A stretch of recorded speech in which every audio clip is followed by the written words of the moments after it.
আমি আপনাদের বলি আজকে আমাদের এখানে কমনওয়েলথ অবজারভার গ্রুপ আছে, গ্রুপের সদস্যরা এসেছিলেন। ওনারা 3 তারিখে বাংলাদেশে এসেছেন, 18 তারিখ পর্যন্ত থাকবেন। ওনারা আসলে ইলেকশনের পরিস্থিতিটা কেমন সেই সম্পর্কে জানতে চেয়েছেন। তারপর হচ্ছে ওনারা আমার কাছে কয়েকবার বিষয় জানতে চেয়েছেন, সেটা হচ্ছে নারী ভোটার যারা আছে তারা কোনো রকম বাড়তি চ্যালেঞ্জ অনুভব করছে কিনা। ওনারা জানতে চেয়েছেন যে ইলেকশন কিরকম পার্টিসিপেট করবে। ওনারা জানতে চেয়েছেন ইলেকশনের যে রেজাল্ট সেটা আপনার যে দল হেরে যাবে তারা ভোট করবে কিনা, এই ধরনের কোনো আশঙ্কা আছে কিনা, ইলেকশন কালে কোনো সংঘাত হওয়ার আশঙ্কা আছে কিনা। ওনারা জানতে গণভোট সম্পর্কে, আমাদের গণভোটে আমরা কিরকম পার্টিসিপেশন আশা করছি।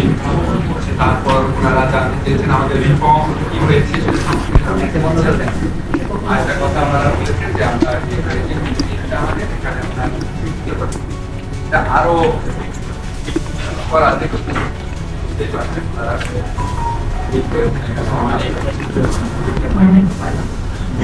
এইসব বিষয়ে আমি বলেছি, আমি বলছি আমরা বহু বছর পরে বাংলাদেশে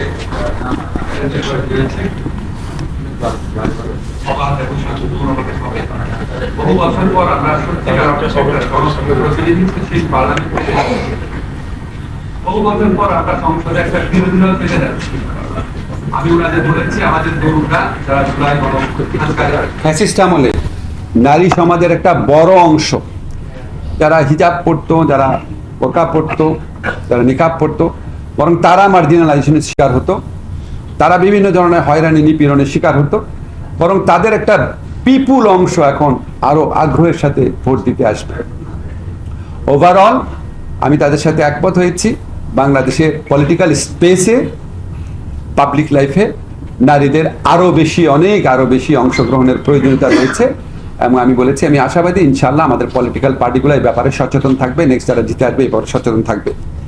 আমি ওনাদের বলেছি যে আমাদের সংস্কার কার্যক্রম যেটা আমাদের অধ্যাদেশের মাধ্যমে করা সম্ভব সেগুলি আমরা অধিকাংশই করেছি।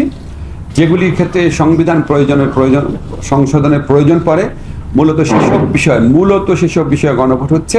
এবং আমি আশাবাদী গণভোটে মানুষ যদি সংস্কার চায়, মানুষ যেহেতু সংস্কার চায়, আমি বলেছি আমার ধারণা হচ্ছে মানুষ যেহেতু সংস্কার চায় গণভোটে ভোট বিজয়ী হবে। আমার ধারণা সম্পর্কে আমি ওনাদের বলেছি। আমি ওনাদের বলেছি নেক্সট যে পলিটিক্যাল পার্টিগুলো আছে তারা এই সংস্কার কার্যক্রমকে অব্যাহত রাখবে বলে আমি বিশ্বাস করি, কারণ তারা সবাই এই সংস্কার সংক্রান্ত আলোচনায় অংশগ্রহণ করেছে, সংস্কারের প্রতি তাদের প্রত্যয় এবং বিশ্বাসের কথা জানিয়েছে। আমি তাদের বলেছি কিছু ক্ষেত্রে তাদের মধ্যে মতভেদ হতে পারে, কিছু ক্ষেত্রে যদি মতভেদ না হয় তাহলে তো এতগুলো পলিটিক্যাল পার্টি হতো না, তো একটাই পলিটিক্যাল পার্টি হতো। যেমন আমি ওনাদের একটা উদাহরণ দিয়ে বলেছি, তত্ত্বাবধায়ক সরকার গঠনের ক্ষেত্রে জুলাই সনদে 7টা ধাপের কথা বর্ণনা আছে। এই 7টা ধাপের মধ্যে 6টা ধাপেই সবগুলো দল একমত, একটা ধাপের ক্ষেত্রে একটু ভিন্ন মত আছে। তো এইটুকু ভিন্ন মত সংস্কারকে বাধাগ্রস্ত করবে বলে আমি মনে করি না। আমি ওনাদের বলেছি আমি বাংলাদেশ নিয়ে আশাবাদী। আমি ওনাদের বলেছি যে সংস্কার মানে আইন প্রণয়ন করা না, আমরা সংস্কার প্রক্রিয়া মাত্র সূচনা করেছি। আমি ওনাদের বলেছি সিঙ্গাপুরের মতো একটা দেশে লি কুয়ান ইউ যাকে সংস্কারের ক্ষেত্রে প্রাতঃস্মরণীয় ব্যক্তিত্ব ভাবা হয়, উনিও ওনার দেশে সংস্কার আনতে ওনার 10 থেকে 15 বছর লাগছে। তা আমরা আইন করেছি ভালো সংস্কারে, কিন্তু প্রতিষ্ঠান গড়ার কাজটা মাত্র শুরু হয়েছে, কিছু ক্ষেত্রে শুরুই হয় নাই। সো এটা বিগ প্রসেস। নেক্সট পলিটিক্যাল পার্টিগুলোর ঐতিহাসিক দায়িত্ব থাকবে, যারাই বিজয়ী হবেন এমনকি যারা হারবেন সবার দায়িত্ব থাকবে যে আমাদের জুলাই গণ অভ্যুত্থানকালে হাজার হাজার তরুণ যে কারণে প্রাণ দিয়েছে, আত্মাহুতি দিয়েছে, সেটাকে স্মরণ রেখে, সেই দায়বদ্ধতাকে স্মরণ রেখে আমরা যেন এমন একটা রাষ্ট্র গড়ে তুলি যেখানে জবাবদিহিতা, স্বচ্ছতা বেশি থাকে, মানবাধিকার লঙ্ঘিত না হয়, যেখানে মানুষের কথা বলার অধিকার থাকে, প্রকৃত গণতন্ত্র থাকে। এটুকুই আমাদের মধ্যে কথা হয়েছে। আর ওনারা আমাকে যেসব কথা বলেছে সেটা বলেছে, এটা আমি যেন সাংবাদিকদের না বলি, ওনাদের কিছু কথা ছিল সেগুলো আমি বলবো না আপনাদের, তবে এটুকু আমি ওনাদের থেকে অনুমতি নিয়েছি যে ওনারা এই পর্যন্ত যে পরিস্থিতি দেখছেন তাতে ওনারা সুষ্ঠু অবাধ নির্বাচনের ব্যাপারে ওনারা আশাবাদী আছেন। একটা প্রশ্ন, সেটা হচ্ছে একটা বিশেষ দলের অংশগ্রহণের বিষয়ে তারা আপনাকে ইঙ্গিত করেছে। আপনি জবাব কি বলছেন যে একটা দলকে কেন আরো ইনক্লুসিভ করা যেত কি না, এই প্রশ্নে আপনারা কি জবাব দিয়েছেন?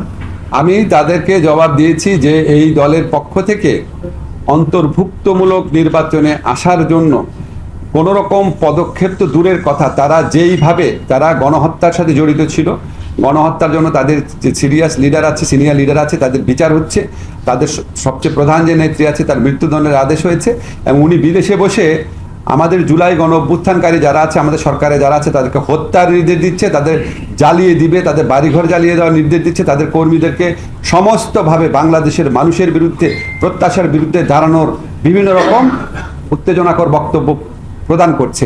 এবং আওয়ামী লীগের একজন লিডারকেও এই যে জুলাই গণ অভ্যুত্থানকালে তাদের যে দলের এবং সরকারের ভূমিকা, এটা সম্পর্কে একজনকেও অনুশোচনামূলক বা নিন্দাসূচক বক্তব্য আমরা প্রদান করতে দেখি নাই।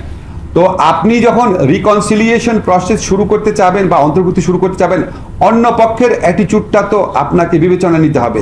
আমাদের কাছে কখনোই মনে হয় না তারা এই আমাদের যে সংস্কারের, আমাদের যে নতুন রাষ্ট্র গড়ার, প্রকৃত গণতান্ত্রিক ব্যবস্থা প্রতিষ্ঠা করার লক্ষ্যে যে আমাদের কর্ম প্রক্রিয়া চলছে, এটাতে তাদের অন্তর্ভুক্ত হওয়ার মতো নিজেদের বিন্দুমাত্র ইচ্ছা, মাইন্ডসেট, প্রস্তুতি আছে।